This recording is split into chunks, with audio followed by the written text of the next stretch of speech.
Bir grup uyumsuz, sarhoş, kavgacı ama bir o kadar da yetenekli paralı askerin krallığın kaderini değiştirmesini izlemek ister miydiniz? Cevabınız evet ise Exandria dünyasına yani Teldora kıtasına hoş geldiniz. Bugün efsanevi Vox Machina'nın birinci sezonunun baştan sona incelemesini ve hikayesini anlatacağız. Küçük ayrıntılara da değinerek sizleri bu konuda bilgilendireceğiz tabii ki de. Ancak ben açıkçası şunu söylemek istiyorum. Bu hikaye sadece böyle canavarlarla savaşmayla falan ilgisi yok arkadaşlar. Travmaları, dostluğu ve intikamı anlatıyor. Özellikle de bu sezonda Percy'nin karanlık geçmişi ve Whitestone'un kurtuluşu üzerine kurulu olan bu sezon bizi ejderhalardan vampirlere, zindanlardan gökyüzü savaşlarına sürüklüyor. Çayınızı, kahvenizi alın ve uzun bir seri olacağı için hatta yemeğinizi bile alabilirsiniz. Çünkü Vox Machina efsanesini baştan sona konuşacağız. Ancak ben şahsi olarak şunu söylemek istiyorum. Arkadaşlar o kadar fazla güldüm ki yani her bir sezonda espriler olsun, oradaki kavgalar olsun, savaşların epikliği beni o kadar yükseltti ki yani dedim ki bu zamana kadar bu hissiyatı iki çizgi filmde aldım. Birincisi Hazbin Hotel'in finalinde, ikincisi ise arkadaşlar tabii ki de Primal dizisinden aldım arkadaşlar. Onların da hikayesini yaptım. İzlemek istersen buraya gidebilirsin. Neyse lafı fazla uzatmadan ben Masalcı Dede, kanalıma ve videoma hoş geldiniz. Olaylara girmeden önce bu kaotik hali yani Vox Machina'yı tanımamız şart. Kim bu deliler? Vex, grubun beyni diyebiliriz. Bir okçu ve yanında asla ayırmadığı ayısı Trinket var. Genellikle parayı ve pazarlığı sever ama kardeşi Vax için dünyayı yakar.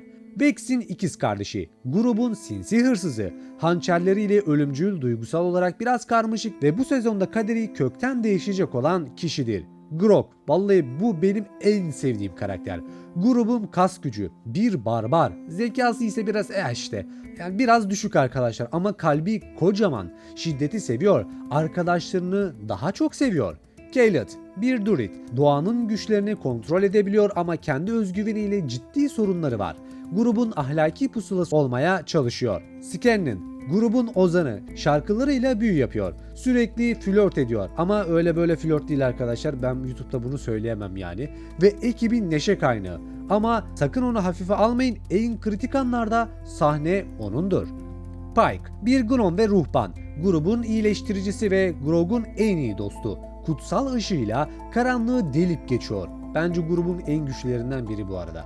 Ve Percy, bu sezonun odak noktası. Bir silahşör, soylu bir aileden geliyor ama ailesi maalesef ki katledilmiş. İcat ettiği silahlarla intikam peşinde koşan karanlık bir sırra sahip dahi bir mühendistir.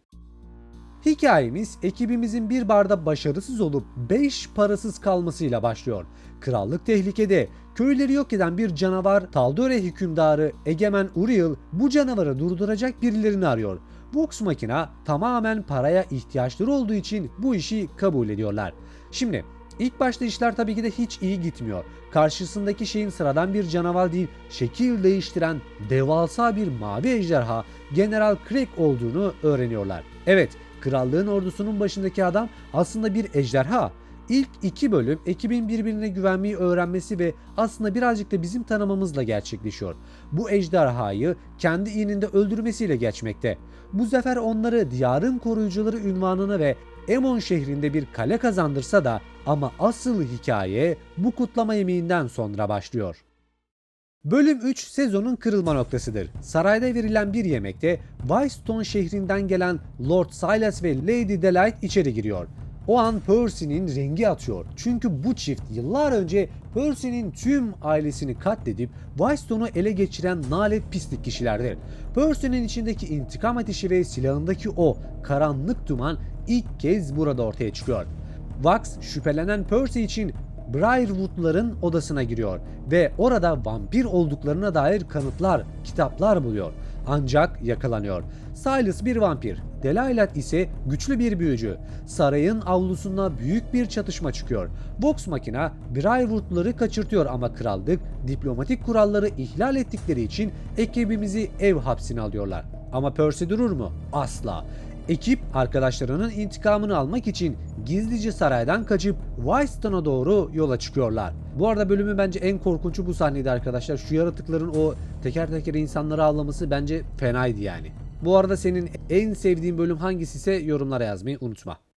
Wildstorm'a vardıklarında karşılaştıkları manzara korkunçtur. Şehrin sembolü olan güneş ağacı kurumuş ve dallarında Briarwood'lara karşı gelen köylüler asılmıştır. Hatta Briarwood'lar Vox Machina üyelerine benzeyen köylüleri asarak onlara bir mesaj vermiştir. Bence bu sahne bayağı acıklı bir sahneydi arkadaşlar.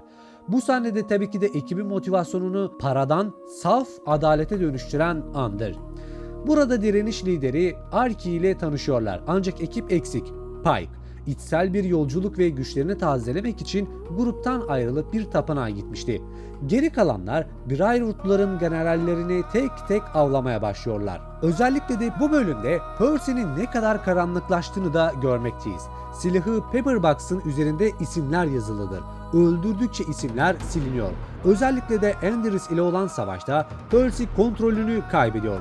Gözleri simsiyah oluyor ve silahtan çıkan duman bir gölge iblisi formunu alıyor.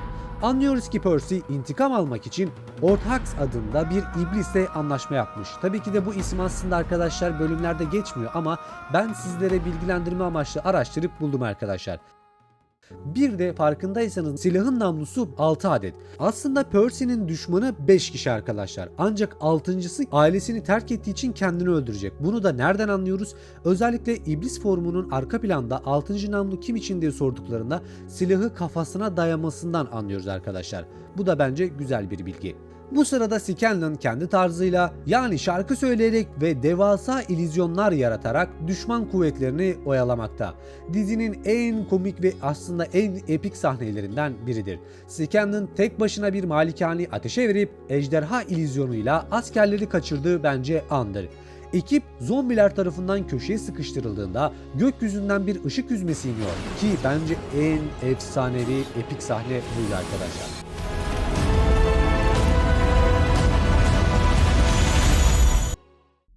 Pike tapınaktan astral projeksiyon ile gelip arkadaşlarını kurtarıyor. Bu bir birleşme. Final savaşı için ekibe gereken gücü veriyor. Şehrin altına indiklerinde zindanlara iniyorlar. Burada Percy'nin listesindeki bir diğer isimle karşılaşıyorlar. Doktor Anna Ripley, Briarwood'lara ihanet etmiş ve hapiste. Hayatta kalmak için Vox Machina'ya rehberlik etmeyi teklif ediyor. Percy onu öldürmek istese de anlaşma yapmak zorunda kalıyorlar. Zindanlarda ilerlerken devasa bir asit tuzağına düşüyorlar. Bu sahneler gerilimin tavan yaptığı anlardır. Grog'un saf gücü ki Grog olmasa aslında bir bok yapamazlardı ve Vax'ın hızı sayesinde kurtuluyorlar. Ama Ripley karışıklıktan faydalanıp kaçıyor. Percy için bir başka yarım kalmış işe dönüşüyor. Bu sırada Vax ve Caleb arasında duygusal bir yakınlaşma başlarken Percy'nin içindeki iblis Orthax onu tamamen ele geçirip Percy artık arkadaşlarını bile tehdit olarak görmeye başlar. Ve final, Briarwood'lar şehrin altındaki antik bir zikkuratta fısıldayan kişi adındaki karanlık bir tanrıyı çağırmak için ayin yapıyorlar. Vox Machina tam zamanında tabi yetişiyor ancak savaş başlıyor. Caleb güneş ağacının gücünü kullanarak devasa bir güneş ışığı saldırısıyla vampir Silas'ı küle çeviriyor.